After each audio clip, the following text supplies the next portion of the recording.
You know who's a great guy? Mike Carparelli. If you go to carparelligutars.com, he'll send you some of the best guitar components money can buy. Or he'll build you an absolute soulmate of a guitar. I play a Carparelli. You should too.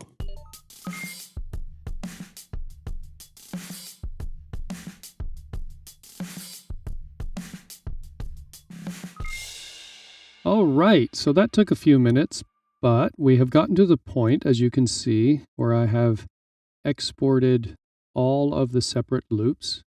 And I think this worked out well, where you just put them on a track and you keep them in the order in which they go in the arrangement of the song. That might help you if you need to come back here and adjust any of them. So now we are ready to go to the next stage, which is to convert our exported files to MIDI. I want you to have this video for free, but if you've got $2 or $3 lying around and you can kick them over here, it helps me take time from my real job and do more of this. So find the link below, go to PayPal, select only the least of what you can afford, and just know that I'd really appreciate it. And this is where we need something a little special. So the first thing is to find our MIDI files, and I'm just going to drag my Finder window over here. And you can see where they are. They're all here. Again, I'm in my library file. I go Audio, Apple Loops, and here they are. But you will notice that they are saved as AIF files.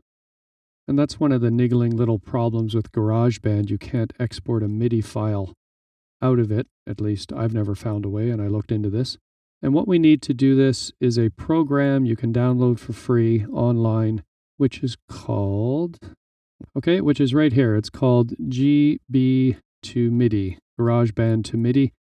Special app someone made, really nice person who gave us a really great tool, and it can convert GarageBand exported AIF files to MIDI. So I'm going to open that application. It's going to ask me for the files I want to convert, and the nice thing is it will do them as a group. Okay, and you can see here that I now have all of those same files saved as MIDI.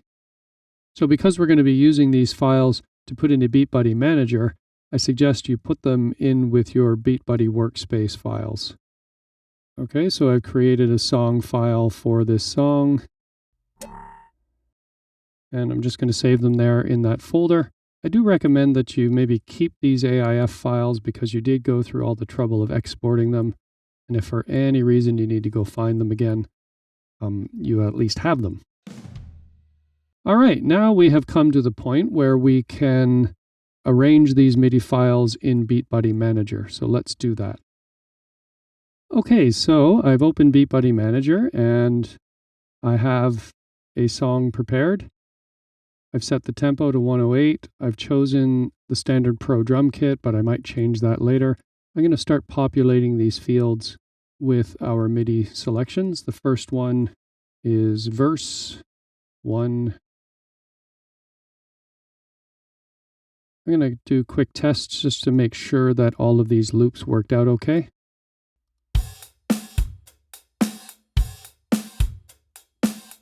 So as you can hear, there's a bit of a problem with that beat, and I'm glad this happened because it allows us to bring up an issue you might want to watch out for.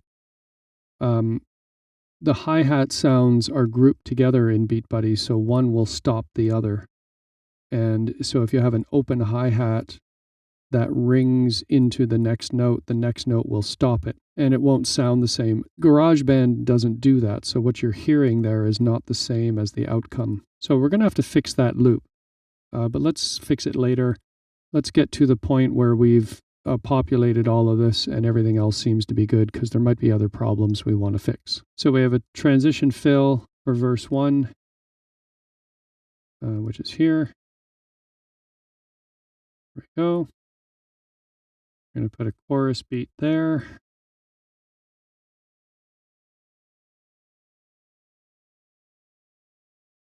Okay, so I'm just moving along and populating the fields in the BeatBuddy Manager.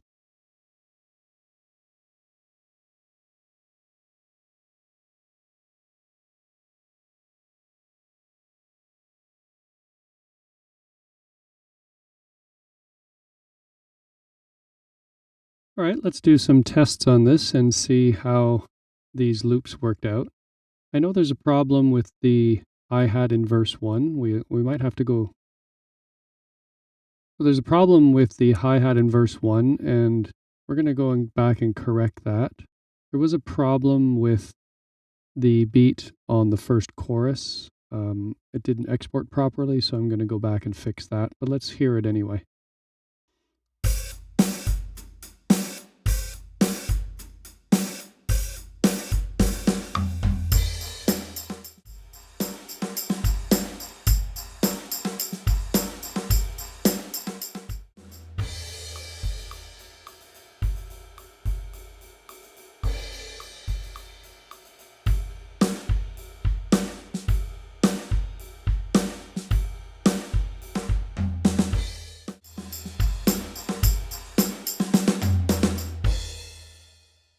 So we've encountered a couple problems we might want to think about so we can anticipate them if you use this process in the future and avoid having to go back and fix them. Okay, let's see what the issue is here. We're using the loop for the verse, and the problem is this note here. That sounds like a step hi-hat here, but on the Beat Buddy drum kit, it's an open hi-hat. Simple thing to do is to actually just use one closed hi-hat sound for all of the hi-hat.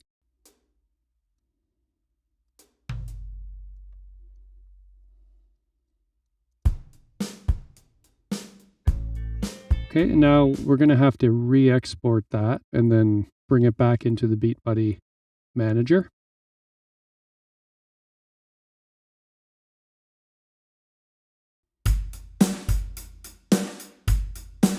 All right, so I've corrected those problems, and once you think everything is in order and all of your loops are sounding as they should, then you are ready to export the project to your SD card that you can put in your Beat Buddy and practice it and make sure all of the fine details are polished and you're healthy and happy and can move on with your life. So let's export this project. Go to File, Export, Project to SD card.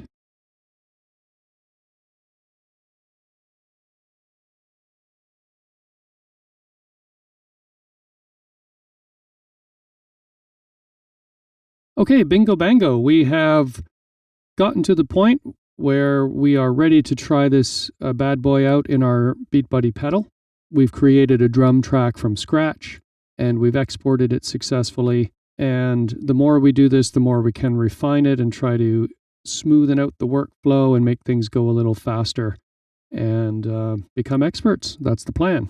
So let's try it all out and play our new song.